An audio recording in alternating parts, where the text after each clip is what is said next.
여러분 안녕. 반갑습니다. 집에서 다들 열심히 공부하고 있죠? 자, 쌤이 좀 늦게 이제 공부 글을 올렸는데 빨리 시작하도록 합시다. 봄 5 교재의 숙제 부분에서 같이 살펴볼 만한 좋은 작품 54쪽에 있는 54쪽에 있는 좋은 시 두 편 신석정의 꽃덤불하고 윤동주의 별 해는 밤 살펴보도록 하겠습니다. 자, 보시죠. 1년 시는 이제 그 상황과 정서, 태도, 주제 해가지고 이런 것들은 우리가 뭐다? 시의 내용을 파악하는 것이다. 이것이 참 중요하다고 했었습니다. 다들 잘 알고 있죠? 자, 1년 보겠습니다. 태양을 의논하는 거룩한 이야기는 항상 태양을 등진 곳에서만 비롯하였다. 그래서 태양에 대한 얘기가 굉장히 거룩해요. 근데 거룩한 얘기는 되게 좋은 얘기이기 때문에 밝은 대낮에 하는 게 떳떳하게 얘기하는 게 참 좋은데 그렇지 못하고 늘 태양을 등진 곳에서, 즉 이제 태양을 바라보지 못하는 어두운 곳에서만 비롯하였다. 곳에서만 이야기했다라는 얘기입니다. 여기 이제 상황이 좀 이제 뭐랄까 부정적인 상황이라는 것을 엿볼 수가 있겠죠. 태양을 얘기하는 것이 참 떳떳한데 그거를 밝은 데서 얘기하지 못하고 어둠 속에서만 얘기한다는 것이니까 좀 문제가 있는 것이죠. 달빛이 흡사 비 오듯 쏟아지는 밤에도 우리는 헐어진 성터를 헤매이면서 언제 참으로 언제 우리 하늘에 오롯한 태양을 모시겠느냐고 가슴을 쥐어뜯으며 이야기하며 가슴을 쥐어뜯지 않았느냐 그랬습니다. 밤은 역시 부정적인 상황인 거죠. 아마도 일제 강점기를 의미합니다. 이 시인이 일제 강점기 때 이 시를 쓰였으니까요. 헐어진 성터는 성곽인 거니까 우리 조국의 현실을 보여주는 것이죠. 나를 빼앗겼으니까. 헤매이면서 언제 참으로 언제 우리 하늘이란 말은 역시 조국이겠죠. 조국의 오롯한 태양이다. 오롯한이라는 말은 완전한이라는 뜻이에요. 오롯하니. 그러니까 이 완전하다라는 말은 우리 조국의 독립을 의미하겠죠. 모시겠느냐고 이렇게 굉장히 절실한 화제 태도를 엿볼 수가 있습니다. 가슴 쥐어뜯으며 이야기하고 쥐어뜯지 않았느냐. 우리 그랬었잖아. 우리 일제강점기 때 언제 광복이 되냐 해서 굉장히 가슴 아파하면서 그렇게 절규하면서 절실하게 얘기했었잖아. 그러는 동안에 영영 잃어버린 벗도 있다. 떠나버린 벗도 있다. 몸을 팔아버린 벗도 있다. 마음을 팔아버린 벗도 있다. 그래서 다양한 벗을 열거하고 있습니다. 열거하고 있고요. 잃어버린 벗은 우리가 보통 이제 죽은 벗, 그러니까 독립운동을 하다가 그만 이제 생사를 이제 달리하신 그런 분들이고, 떠나버렸다. 우리나라에서는 독립운동이 어려우니까 아마 다른 나라로 떠났다 해서 우리가 유랑한 친구, 몸을 팔아버렸다라는 말은 우리가 변절했다 할 수 있고, 마음을 팔아버렸다, 그러니까 몸과 마음을 팔아버리는 것은 크게 차이는 없어요. 그래서 여기서 우리가 전향이라고 합니다. 전향은 보통 사상의 전향이라 그런 거죠. 이것들은 다 우리가 한때는 독립운동을 했던 친구였는데 36년이라는 긴 시간 동안에 몸과 마음이 이제 피폐해져가지고 배신을 한 것이죠. 벗도 있다. 그런 동안에 드디어라는 말은 우리가 부사어잖아요. 드디어라는 말은 우리가 부사어인데 간절함을 엿볼 수가 있고, 36년이 지나갔다. 자, 36태라는 게 잘 모르겠지만 36년이니까 요 시적인 상황이 일제 강점기구나를 엿볼 수가 있고, 다시 우러러보는 이 하늘에 우리나라 현실에 겨울밤 달이 아직도 차다. 요게 우리 이 시의 이해 포인트가 되겠습니다. 아이고 미안해요. 요게 이제 이 시의 포인트가 되겠습니다. 다시 우러러 36년이 지나갔고 다시 우러러봤다라는 말은 독립이 된 현실을 말하는 겁니다. 근데 왜 아직도 이 겨울밤 달이 아직도 차다라고 했을까요? 이거는 광복 직후에 좌익과 우익의 대립으로 인한 혼란기를 보여주고 있는 것입니다. 광복이 됐으면 우리 민족끼리 서로 화합하면서 새로운 나라를 만들어야 되는데 주도권을 쟁탈하기 위해서 좌익 세력과 우익 세력이 서로 주도권을 쟁탈하기 위해서 대립을 많이 했답니다. 그래서 결국에는 이제 이 대립이 극심해져서 6.25 전쟁으로도 이어진 것입니다.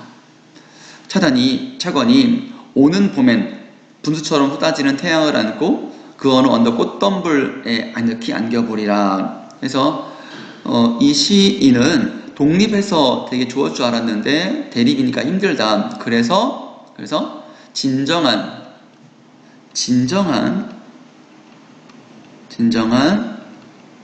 민족의 화해를 안겨보리라 한 거 보니까 화해를 소망하고 있다.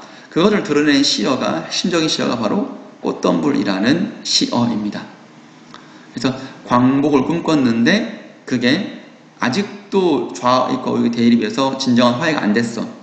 하나가 안 됐어. 그래서 그 진정한 화해를 소망하는 내용의 시가 되겠습니다. 네. 그래서 36회가 의미하는 바는 일제 강점기가 되겠습니다. 신석정의 꽃덤불이라는 시를 이렇게 살펴봤고요. 그 다음에 윤동주의 별에는 밤 보겠습니다. 계절이 지나가는 하늘에는 가을로 가득 차 있습니다. 가을이네요. 가을은 좀 이제 외로움과 쓸쓸함의 계절이기도 하고 풍성함과 결실의 계절이기도 한데 이 시는 과연 어디에 초점이 있을까요?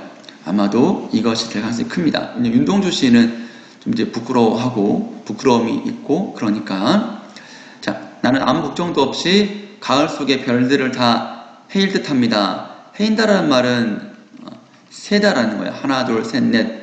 그래서 아무 걱정 없이 아무 근심 없이 가을 속의 별을 다 센다라는 말은 별을 보고 있다는 것입니다. 가슴속에 하나 둘 새겨지는 별을 이제 다 못 세는 것은 아침이 오고 또 내일 밤이 남은 까닭이고 청춘이 다하지 않은 까닭입니다 라는 말은 이건 지금 아침이 온다는 말은 새벽 시간이 지나가는 거니까 시간의 흐름인 것이고 이제 밤에 깜깜한 밤에 별을 잘 보는 것이고 아침이 오면 이제 낮이 되는 거니까 별을 못 보는 거잖아요. 그 다음에 또 오늘 못 보면 또 내일 밤 보면 되는 거니까 괜찮은 것이고 또 꼭 오늘이나 지금이 아니라 나중에도 또 이제 별을 또 볼 수 있는 거니까 이 세 가지 이유를 들어서 별을 다 세지 못하는 거에 대해서 얘기를 하고 있네요. 그래서 그런 별을 보면서 추억, 사랑, 쓸쓸함, 동경은 소망입니다. 그리고 시, 어머니를 이제 별을 보면서 여러 가지 이런 것들을 생각하고 있는 것입니다. 우리가 이런 것들을 상념이라고 하죠. 네. 그 다음에 요거를 좀 옮길게요. 잠깐만요. 안 옮겨지네. 여기까지 옮겼습니다. 자, 그 다음에 어머니라는 시어가 마지막에 그 사연에 두 번 나왔잖아요. 그래서 어머니에게 이제 말을 건네는 어조를 통해서 시상을 전개하고 있습니다. 어머니, 나는 별 하나에 아름다운 말 한마디씩 불러봅니다. 아름다운 말 한마디씩을 불러봅니다.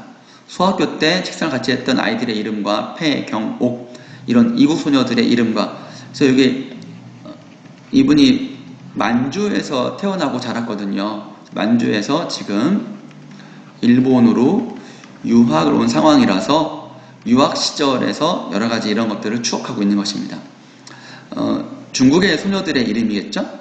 벌써 애기 어머니 된 계집애들의 이름과 과거의 추억을 회상하고 있는 것이죠. 가난한 이웃 사람들의 이름과 비둘기, 강아지, 토끼, 노새, 노루, 프랑시스 짬, 라이너 마리아 릴케 이런 시인의 이름을 불러봅니다. 불러본다는 거는 그리워한다는 것이죠. 이네들 너무나 멀리 있습니다. 어떤 거리감을 느낍니다. 돌아가기에는 너무 시간이 많이 지나 있다는 것입니다. 별이 아스리 멀다라는 말은 아스리는 까마득하게 멀다는 소리입니다. 어머니 그리고 당신은 멀리 북간도에 계십니다. 북간도는 이제 만주 고향입니다. 나는 무엇인지 그리움이라는 정서가 직접 노출되어 있지요. 이 많은 별빛이 내린 언덕 위에 내 이름자를 써보고 흙으로 덮어버렸습니다. 이름자를 쓴다는 것은 보통 우리 윤동주시에서 자기를 성찰한다는 것이고, 이름을 덮어버린다라는 말은 여기 이어지는 것처럼 좀 자기 이름을 좀 부끄러워하기 때문에 덮어버린다는 것입니다. 그래서 자기 성찰에 의해서 부끄러움의 정서를 보여주고 있다는 것이죠. 왜냐하면 벌레는 부끄러운 일을 까닭입니다. 자신이 좀 이제 부끄러운 생활을 했기 때문에 좀 그렇다. 이 부끄러움이라는 것은 현실적으로 실천하지 못하는 삶을 살았기 때문에 좀 부끄러워한다는 것이죠. 그래서 벌레가 운다 해서 이 벌레에는 감정이입입니다. 부끄러움의 정서가 벌레에 이입되어 있다라고 보시면 되겠죠. 네. 그러면 당연히 객관적 상관물도 되는 것이죠. 되는 것입니다. 그러나 해서 우리가 이런 것들을 보통 시상의 전환이라고 합니다. 겨울이 지나고 일제강점의 안 좋은 현실이죠. 나의 결에도 봄이 오면 무덤 위에 파란 잔디가 피어나듯이 내 이름자 무덤이라는 말은 죽음을 의미하는 것이죠.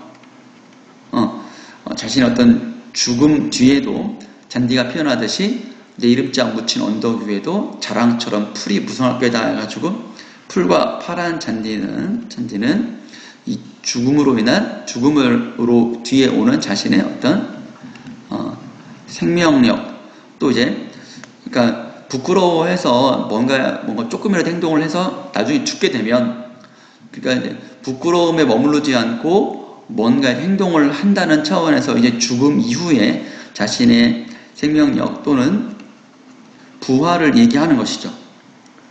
표현하듯이 자랑처럼 풀이 무성할 때다 해가지고 현실은 지금 부끄럽지만 뭐라도 해서 나중에는 이 부끄러움을 이겨낼 만한 어떤 그런 자랑 같은 생명력 있는 활동을 내가 할 거다라는 다짐으로 볼 수 있습니다.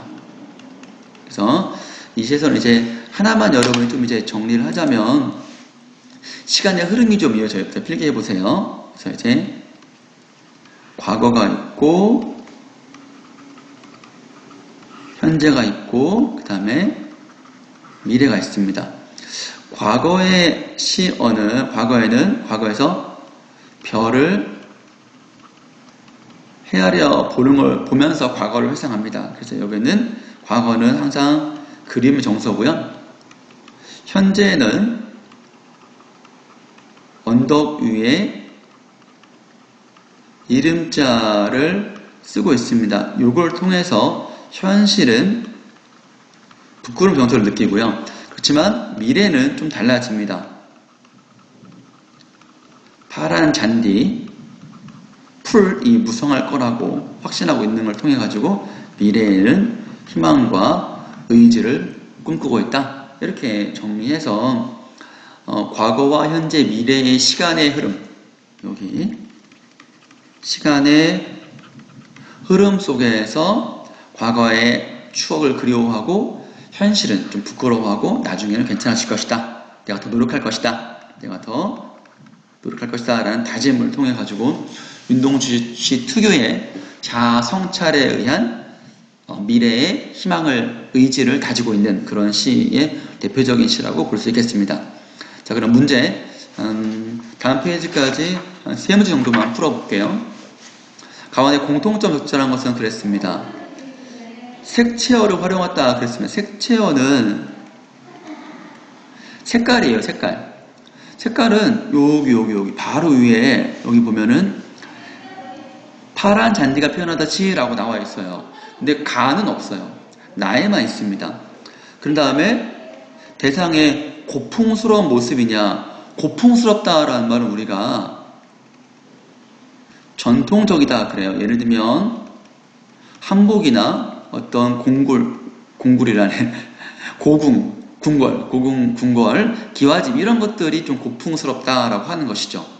근데 이거는 고풍스러운 거랑 전혀 관련이 없지요. 2번 부정적 현실에 대해 거리를 두어 관조 태도를 취하고 있다 그랬네요. 이 1번 가 같은 경우에는 일제강점화 현실에 대해서 절규하고 있어서 거리를 둔다는 얘기는 좀 이제 약간의 거리를 두고 좀 외면했다라고 볼 수 있어요. 가를만 본다면 일제강점 현실을 외면하고 관조적이다라는 말은 현실을 조용히 관찰한다 그랬어요. 이거는 적극적인 개입이 아니에요. 저항한 것도 아니고요. 그냥 거리를 두고 가만히 보고 있는 거예요. 이거는 또 우리가 자연 경관이라든가 이런 것들에 대한 묘사 있을 때 관조적이다 라고 많이 나오거든요. 적절하지 않죠. 다음에 반복과 열거를 사용하여 시적 상황을 보다 구체적으로 드러내고 있다. 보시면 가 같은 경우는 반복과 열거가 있다 해서 가 같은 경우는요.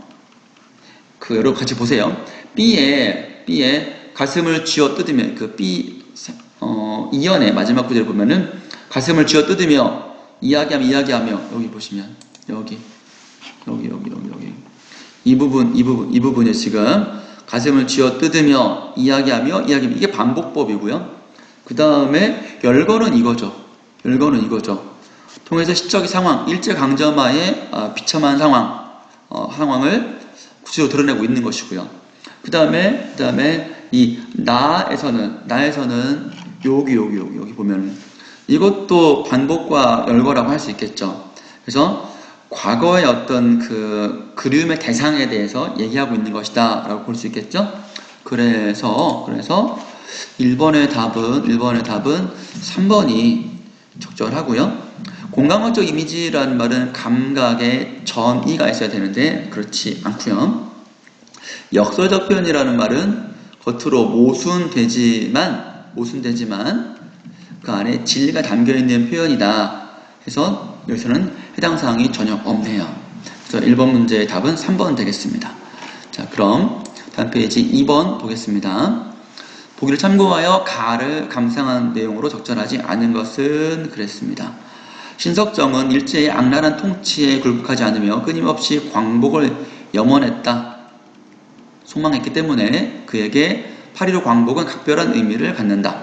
그러나 그 광복은 자주적인 투쟁에 의한 것이 아니고 어떤 2차 세계대전의 어떤 부산물로 얻어진 거라고 볼 수 있겠죠. 미국과 소련의 이런 것들 때문에 우익과 좌익의 갈등이 존재했고 남북 분단이라는 비극적 결과로 이어지기도 했습니다. 이로 인하여 8.15 해방 공간은 위기의식으로 괴로운 생활 공간이었습니다. 진정한 화합이 아니었으니까요. 아직도 대립과 갈등이 있었으니까요. 이를 극복하기 위해서 과거의 반성과 새로운 조국건설 그리고 새로운 신념의 확립이 필요했다. 즉 신석정의 위기의식은 이러다가 분단되는 거 아니야? 다시 또 우리 민족이 하나가 안 되는 거 아니야? 라고 하는 의식은 난국, 어지러운 현실의 활로를 찾으려는 문제를 해결하려는 시인의 역사의식과 통찰력에서 비롯되었다라는 것입니다. 이래서는 안 된다. 이대로 분단이 될 것이냐? 아니다. 진정한 민족의 화합을 위해 노력해야 한다. 라는 그런 메시지를 시를 통해서 드러내는 것이죠. 어쨌든 아는 거 보시면 A 부분 여러분이 왔다 갔다 하면서 보세요. 일제 악랄한 통치에 굴복하지 않으려는 모습을 보여준다 그랬습니다. 왜냐하면 계속 얘기를 하는 중이잖아. 계속 얘기를 하고 있잖아. 독립운동에 대한 의지를 포기하지 않았다는 얘기죠. 적절하고요. B는 광복을 염원하는 사람들의 비탄한 내면에서 비탄하다, 비통하고 안타깝다라는 얘기거든요. 이거는 그래서 뭐 쥐어뜯고 뭐 그런 것들 보면은 충분히 가능한 얘기입니다. 그 다음에 C를 보면은 해방 공간이란 말은 광복이 된 이후 얘기겠죠. 시인에게 위기의식을 주는 괴로운 생활 공간이다 수밖에 없는 이유를 나타낸다. C는요 아직 광복 전이에요. 해방 공간이라면 광복 후를 말하는데 이 C는 광복 전이기 때문에 적절한 설명이라고 볼 수 없습니다. D를 보면 끝났다? 다시 우러러보는 여세가 지나갔다 그랬으니까 우리의 광복이 된 거니까 적절하고요. E는 지금 처해 있는 광복 후에 처해 있는 난국의 상황은 좌익과 죄악이라고 했네. 좌우익의 대립이다 라고 볼 수 있겠죠. 활로로 찾으려는 시인의 역사의식을 보여준다 해서 꽃덤불이라는 시어로 상징되겠습니다. 그래서 이번에 3번 적절하지 않습니다. 시기를 보면 적절하지 않죠. 3번 보겠습니다. 적절하지 않은 것은이라 그랬습니다. 나는 본질적 자아가 추구하는 윤동주 씨는 이렇게 자아가 분열되어 있어요.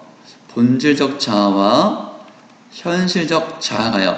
본질적 자아는 이상적이고 내면적입니다. 현실 자아는 좀 이제 현실에 처해서 좀 이제 부끄러움을 느끼는 그런 좀 부정적 자아라 볼 수 있습니다. 추구하는 세계는 화해와 사랑의 세계입니다. 마음으로 진정 이런 것들을 바라고 있어요.